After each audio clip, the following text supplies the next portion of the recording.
God, creator of the universe, zero mentions. Igsoon likayan gayud nato ang pagbugal-bugal diha sa Ginoo ug ang pagsulti og dili maayo diha sa Ginoo. Atong tan-awon kining nahitabo karon sa LA. Atong tan-awon kini kung giunsa nila pagbugal-bugal ang Ginoo. Welcome to the 82nd Golden Globes. You were incredible in Dune. Oh, woke up for all of your scenes. What a year you've had.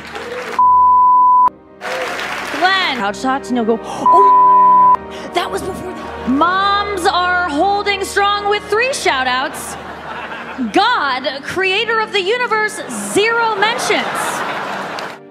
Atong nakita mga igsoon ang video nga ang Ginoo nga mao ang creator sa tanan. Gisiruhan nila o giunsa nila pagbugal-bugal ang Ginoo, ilang gikataw-an, ilang gibugal-bugalan mayo ang Ginoo.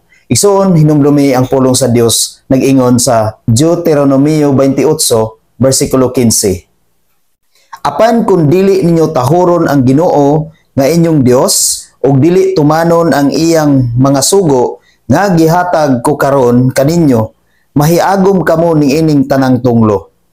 Sa 16 nag-ingon, tunglohon ang inyong kalungsuran o kaumahan. Mao na mga igsuon, kung atong bugal-bugalan ang Ginoo, kung dili kita mosunod sa Ginoo, kung dili nato tahuron ang Ginoo, kung atong bugal-bugalan pag-istorya ang Ginoo, kung atong bugal-bugalan ang iyang mga binuhat, kung atong bugal-bugalan ang iyang pulong, mahiagom gayud kita sa tunglo. Tud kay mao kanay giingon diha sa iyang pulong. Maong kita karon mga igsuon nga nakakita o nakasaksi sa pagkamatinud-anon sa Ginoo, ato gayong likayan ang mga butang nga makapahilayo kanato sa Ginoo. Atong likayan ang mga butang nga maoy hinungdan nga mahiagom kita sa tunglo.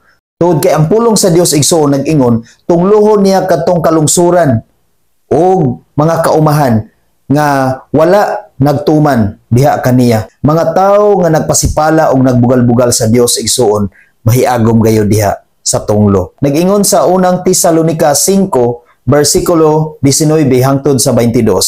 Ayaw ninyo santaa ang Espiritu Santo. Ayaw tamaya ang mensahe gikan sa Dios.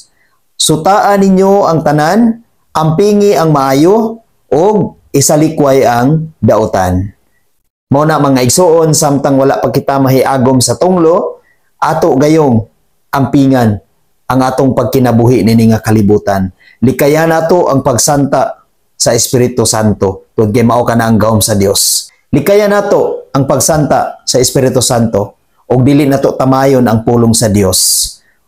Likayan nato ang tanang sinultian nga dili maayo, nga makadaot sa atong kaugalingon, nga makadaot sa atong relasyon sa Dios. Atong likayan kanang tanan igsuon ug atong buhaton ang maayo nga makapahimot kaniya. Samtang may panahon pa igsuon, atong ipakita ug atong i-prove sa Ginoo nga kita matinud-anon kaniya. Amen. God bless sa tanan.